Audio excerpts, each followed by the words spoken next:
Today, we're going to talk about a very unique country with a complex relationship with both the US and China. It plays a lesser-known role in the world, and that country is South Africa. On September 10th, a 5-year-long lawsuit came to an end in a South African court. 7 Chinese citizens were sentenced to 20 years in prison for human trafficking and forcing Malawian people to work in a sweatshop in Johannesburg. These 7 individuals were convicted on February 25th this year, including 4 men and 3 women. South African police arrested them during a raid on a bedding factory in 2019. The factory, run by Chinese nationals, was surrounded by high walls and barbed wire. Armed security monitored the workers' movements. According to the prosecution, the investigation revealed that from 2017 to 2019, the factory employed 91 undocumented Malawians, including 37 children. They were forced to work 7 days a week, 11 hours a day. They were constantly surveilled by armed guards and were restricted in their movements. South African judge David Mhango stated during sentencing that these individuals were forced to operate machinery, causing some of them to lose their sight or become disabled. According to a statement from South Africa's Department of Employment and Labor, several minors were among the 21 victims.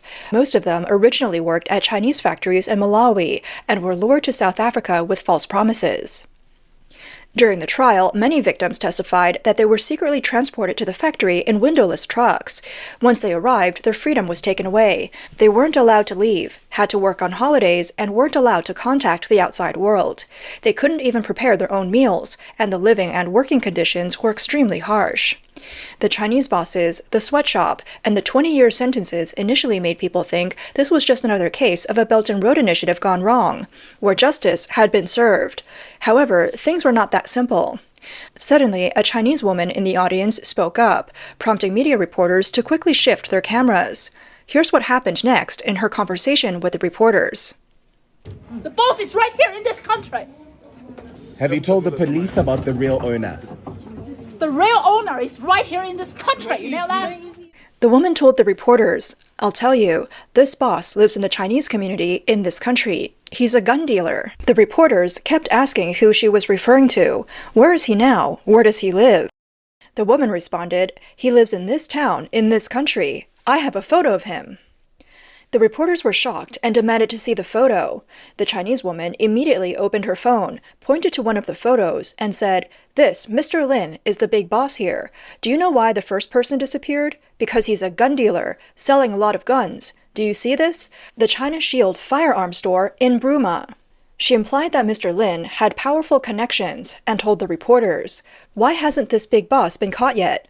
Because he must run a large business. Why did none of the people in the court testify against him? Because they're afraid he'll have them killed, so they stayed silent. They all thought they'd be fine, but the boss kept lying to them."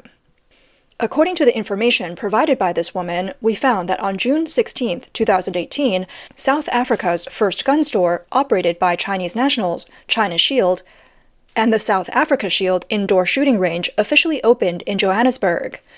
The opening ceremony was attended by consuls and public safety officials, including Consul General Chao Lei from the Chinese consulate in Johannesburg, Director Sun Yao-hung from the Johannesburg Public Safety Bureau, the Cleveland Police Chief, the Director of the South African Chinese Police and Civilian Cooperation Center, the President of the All Africa Chinese Peaceful Unification Promotion Association, Li Xinzhu, and the President of the South African Guangdong, Hong Kong, and Macau General Chamber of Commerce, Wu Xiaokang. During the opening speech, Mr. Lin Da-song, chairman of China Shield, said that China Shield and Africa Shield are currently the only Chinese-owned and managed gun stores and shooting ranges in South Africa, established to combat the rising crime rate and deteriorating social security situation in the country.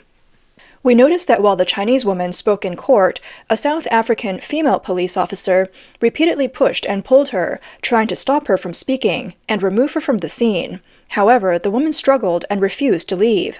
When she took out her phone to show the reporters the photo of Mr. Lin, the police officer desperately tried to stop her, but when the Chinese woman finally pulled out the photo and faced the swarm of reporters, the police officer had no choice but to release her. Analysts believe that this woman is likely a relative of one of the defendants. She initially thought that their boss, Lin Da-song, could handle the case, but the unexpected harsh verdict left them feeling deceived. The 7 defendants must have refused to confess and implicate the boss behind the scenes, but now they can't change their testimony. That's why a relative from the audience stepped forward to testify. From Mr. Lin Da-song's background, it's clear that he's a key figure in China's Belt and Road Initiative in South Africa. Therefore, the woman's public accusation in court was incredibly risky. It's like a fight to the death scenario, where she had nothing left to lose. Local media has commented, "Just watch this video and you'll understand. This country is not governed by administrative departments. It is governed by foreigners. If you have money, you can enter this country and do whatever you want." What I mean is, if these people were to steal something in China, I can guarantee you that a 20-year prison sentence would be nothing. They might even have been executed. But these same people came from China to South Africa, commit crimes, and you really shouldn't show them any mercy. This country was once full of hope. After 1994, the people of South Africa could no longer tolerate apartheid. They wanted to build their own country, a truly beautiful country that could help the underprivileged, the rich, and people of color. But over time, with the corruption of the communists, this country is being turned into a banana republic. Those who believe we're not a banana republic, but a good country, are just deceiving themselves. Analysts say South Africa is not only the African country with the most severe infiltration by the CCP, but also has significant and unspeakable schemes perpetrated by the CCP. In 2018, a YouTube broadcaster discussed a research study he led, which looked into how the CCP controls and undermines South Africa, turning it into a CCP capital colony. He connected this with the communist-backed protests and riots happening in the US at the time, and questioned whether the US might follow South Africa's path, being undermined from within by the CCP. The broadcaster said that his colleague at the research institute had traveled to South Africa and parts of southern Africa in February 2018. They conducted a climate, soil, and temperature data survey. He had commissioned this colleague, along with a demographer, to investigate the social conditions in South Africa.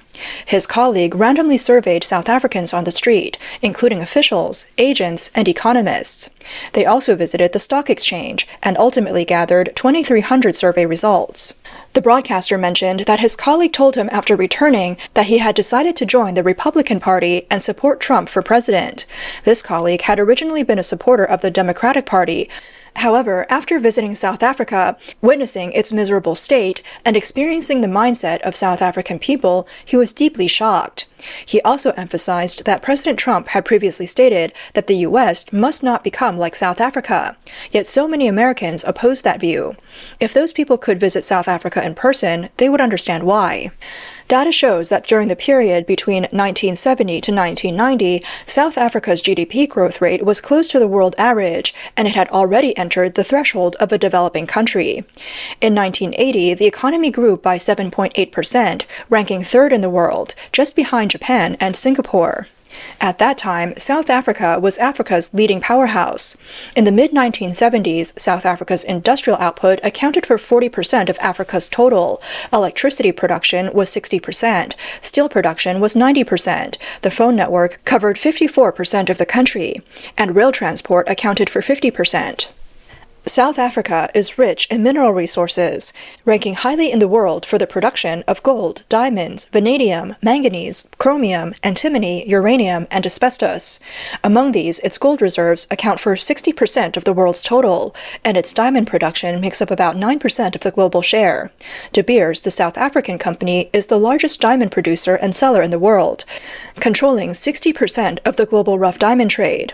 However, since the 1990s, South Africa's economy has been on a decline.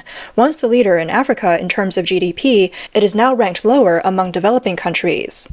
In recent years, there have been few reports on South Africa's current situation, especially regarding its economic conditions and the lives of white citizens. Most reports, especially those in Chinese media, focus on the history of apartheid and briefly touch on the present. Those who praise Mandela typically emphasize his years of organizing protests and being imprisoned, with little focus on his governance skills. His time in power was marked by frequent poor decisions due to his limited administrative experience. However, a Taiwanese TV station did report on February 25, 2016, about the great reversal of black and white status in South Africa. 4,000 whites reduced to living in slums with no water or electricity. The decline of South Africa is not only economic. After blacks came to power in the 1990s, many policies were introduced that suppressed the white population, resulting in what is known as reverse discrimination against whites. The land expropriation without compensation, which began in 2018, further targeted white farmers, leading to the open plundering of land and property. International media reported that thousands of white South Africans have been killed, and South Africa now has one of the highest rates of home burglaries in the world, exceeding 30%. In 1998, China officially established diplomatic relations with South Africa. Within 2 years, Chinese capital began to slowly infiltrate South Africa's economy through various means. South Africa's largest bank, Standard Bank, started distancing itself from the U.S. and aligning with China, with the Industrial and Commercial Bank of China becoming the largest shareholder in Standard Bank. The largest shareholder of South Africa's largest bank is now a Chinese bank, and other banks, financial exchanges, and related industries have also come under Chinese influence. By 2007-2008, South Africa's economy was officially subordinated to China, with around 80% of its industries under Chinese control. The South African Communist Party was established during the Soviet era and later became inactive. However, in 1990, it formed a tripartite alliance with the African National Congress, ANC, led by Nelson Mandela, and the South African Congress of Trade Unions. This alliance won a majority of seats in the 1994 election, South Africa's first multiracial election. It then took control of the country's parliament. Based on analysis from a broadcaster in the 1990s, China helped the South African Communist Party rise to power, but within the tripartite alliance, neither the Communist Party nor the Congress of Trade Unions participated in national elections under their own names. Their members ran for office as candidates of the ANC. So many people are unaware that at least half of the ANC members who have controlled South Africa's political scene for years may have been Communist Party members. By 2010, China further incorporated South Africa into the BRICS group of emerging economies under the guise of capitalism, aiming to push out the influence of the United States and the United Kingdom. By 2012, South Africa faced a major dilemma in choosing sides, whether to align with the democratic, free market system represented by the United States or with the authoritarian, totalitarian regime represented by the Chinese Communist Party. At that time, there were three main forces vying for power in South Africa. One was the CCP-controlled economic system. The second was the political space within the Commonwealth, which was largely under the control of the CCP. And the third was black nationalism, led by organizations under the Mandela Foundation and the political personnel working in government departments. In 2015, South Africa faced a huge division over this issue, and after numerous debates in Parliament, the country ultimately chose to align with China. This decision surprised many observers. Despite the CCP's control over South Africa's economy and its substantial wealth, it seems unlikely that they could ever control everyone in the country. The CCP was able to dominate the largely Christian South Africa through control of the media. From the South African national television to other media channels, most of them were controlled by the CCP. The CCP's brainwashing efforts led to South Africa becoming for a time the most anti-American country in the world after China. According to an investigator, he was afraid to admit he was American on the streets because doing so could result in violence. This showed just how much hatred South Africans harbored towards Americans. Whenever President Trump made any statement that could negatively affect black people, South Africans were the first to react, immediately throwing stones and fireworks at the U.S. Embassy. The racial issues in South Africa, which had been slowly addressed after Mandela took office, were reignited when the CCP took control of the media, continuously spreading messages of racial hatred and segregation. A broadcaster noted that, originally, most black South Africans were relatively laid back, and hate propaganda often had the most significant impact on such individuals. This mirrors the current situation in the U.S., where the media repeatedly tells people, if your life is hard, it's not your fault, it's the rich people's fault. Year after year, the CCP stoked the flames of racial hatred within the hearts of black South Africans, culminating in the large-scale anti-white events of 2016. The broadcaster's colleague conducted interviews with ordinary citizens, lawmakers, and people from various government sectors, asking them which country they trusted more, China, a socialist country, or the US, a capitalist one. The results were shocking. Over 90% of respondents expressed trust in China, not the US. How did the CCP manage to completely overturn South Africa in just one generation? This research not only provides an answer, but also sheds light on the widespread confusion about why the CCP recruits so many African students. These students receive a 300,000 yuan scholarship annually and are even assigned to 3 Chinese female companions. In fact, this is part of their strategy to cultivate agents in Africa.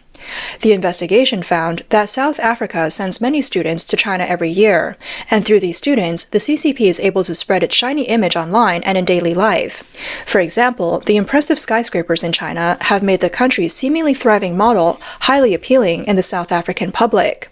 The broadcaster believes that South Africa could have developed well without the CCP. However, the CCP, in order to exploit and control South Africa, has infiltrated and brainwashed the country, continually promoting hatred and deliberately causing chaos. The CCP wants South Africa to be chaotic because chaos makes it easier to plunder and exploit. South Africa, rich in resources, could have sustained itself for decades with its annual resource extraction.